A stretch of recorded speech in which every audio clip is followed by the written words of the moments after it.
أعوذ بالله من الشيطان الرجيم.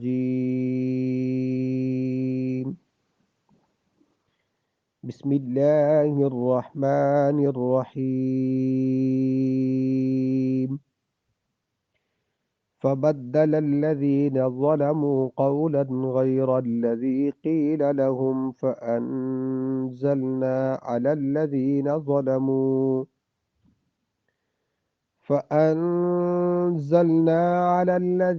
ظلموا رجزا من السماء بما كانوا يفسقون.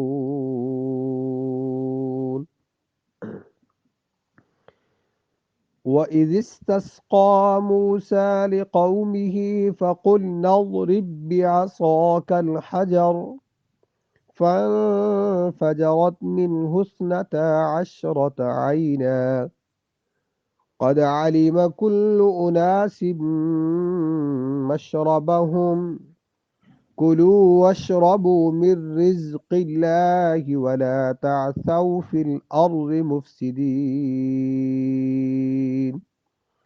صدق الله العظيم.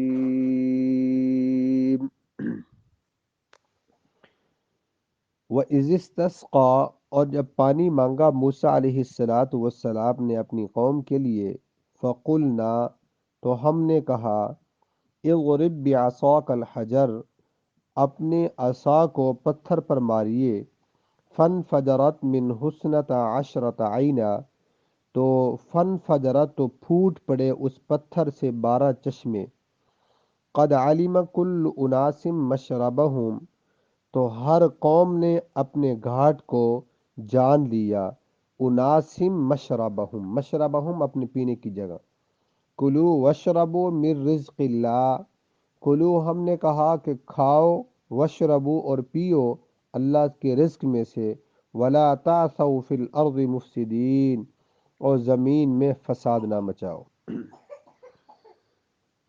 آج کی سورۃ البقرہ کی آیت نمبر 60 جو ہے، اس کی تفسیر کچھ یوں ہے کہ موسیٰ علیہ السلام جب اپنی قوم کو لے کر واپس آئے میدان تیہ کے اندر، میدان تیہ میں آپ کو بتا چکا ہوں کہ مصر اور شام کے درمیان تقریباً 10 میل کا ایک میدان ہے، ایک گراؤنڈ ہے، اسے میدان تیہ کہتے ہیں، اور میدان تیہ کے اندر سخت وہاں گرمی ہے اور کوئی درخت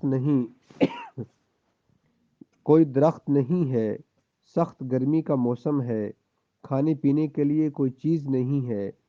تو اس وقت ان لوگوں نے موسیٰ علیہ السلام سے عرض کی کہ اے اللہ کے پیغمبر، آپ ہمارے لیے دعا کریں کہ اللہ تعالیٰ جو ہے ہمیں پانی دے دیں، کیونکہ پیاس سے اب تو مرنے جا رہے ہیں۔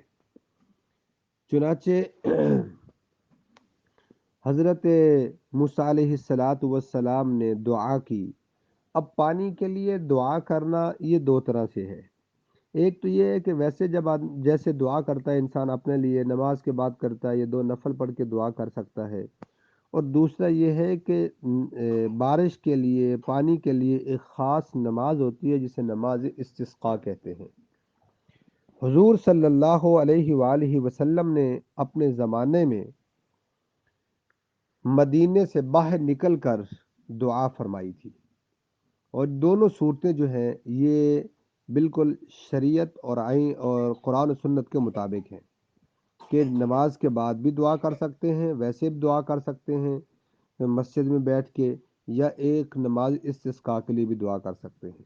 اب ان دونوں کی دلیل یہ ہے کہ نبی کریم صلی اللہ علیہ وسلم نے ایک مرتبہ مدینے سے باہر نکل کر، آج کل مسجد نبی کے بالکل گیٹ کے سامنے اس جگہ مسجد بنا دی گئی ہے، آپ صلی اللہ علیہ وسلم نے دعا کی، نماز استسقاء بہت لمبی لمبی رکعات پڑھائیں اور دعا کی، اور آج کل وہاں مسجد غمامہ بنا دی گئی ہے کہ آپ صلی اللہ علیہ وسلم نے دعا کی اور بادل امڑ آئے اور اتنی بارش ہوئی، پھر آپ نے دعا کی کہ یا اللہ اب تو ضرورت نہیں ہے مدینے والوں کو، اس کو لے جائیں۔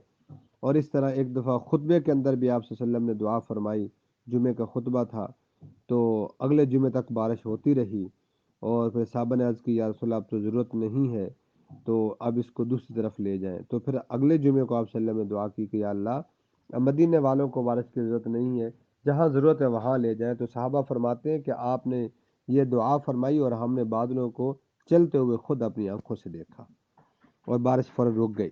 اس سے معلوم ہوا کہ نماز استسقاء جو بارش کے لیے مانگی جاتی ہے وہ کسی صورت میں بھی مانگ سکتا ہے۔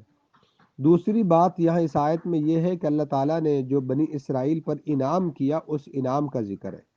وہ انعام کیا تھا؟ نمبر ایک، ان کے لیے المن و سلوے کا انتظام کیا اس میدان کے اندر۔ نمبر دو، بادل کے ذریعے سے سائے کا انتظام کیا۔ اور نمبر تین، اللہ تعالیٰ نے ان کو یہ پتھر سے پانی کا چشمہ جاری کیا۔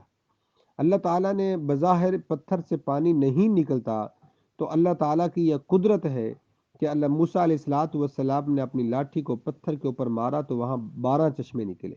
اب سوال یہ ہوتا ہے کہ 12 کیوں نکلے؟ ایک چشمہ نکلا تھا وہ بھی کافی تھا۔ تو میں آپ کو بتا چکا ہوں کہ یعقوب علیہ الصلوۃ والسلام کے 12 بیٹے تھے، اور ان کے 12 آگے قبیلے بنے، تو ہر قبیلے اور ہر قبیلے کا جو معاملات تھے وہ الگ الگ تھے، تو اس لیے 12 چشمے جاری کیے اللہ تعالیٰ نے، تاکہ ہر قبیلہ ایک ایک چشمہ جو ہے وہ لے لے، اور ان کی آپس میں کوئی لڑائی جھگڑا کسی قسم کا نہ ہو۔ اس لیے اللہ رب العالمین نے اس پتھر سے 12 چشمے جاری کیے۔ اب پتھر سے پانی نکالنا، اس میدان کے اندر روزی کا بندوبست کرنا، بادلوں کے ذریعے سایہ کرنا، یہ اللہ کی نعمتیں ہیں۔ فرمایا کہ اے انسان، اللہ کی نعمتوں کو دیکھ کر اسی کی مانو۔ لہٰذا آج ہمارے لیے یہ سبق ہے کہ اللہ رب العالمین نے جن نعمتوں سے ہمیں نوازا ہے، ہم ان کی قدر کریں اور اس پر شکر ادا کریں، اور جو نہیں ہے اس پہ صبر کریں اور قناعت اختیار کریں۔ تو اللہ جب شکر ادا کریں گے، شکر کرنے والوں کے لیے رب نے کہا کہ وَلَئِن شَكَرْتُمْ لَأَزِيدَنَّكُمْ، جب تم میرا شکر ادا کرو گے تو میں تمہیں اور زیادہ دوں گا۔ صبر کرو گے تو اللہ نے کہا ان اللہ مع الصابرین، اللہ صبر کرنے والوں کے ساتھ ہیں۔ اللہ رب العالمین ہم سب کو قرآنی تعلیمات پر عمل پیرا ہونے کی توفیق عطا فرمائے۔ وآخر دعوانا الحمدللہ رب العالمین۔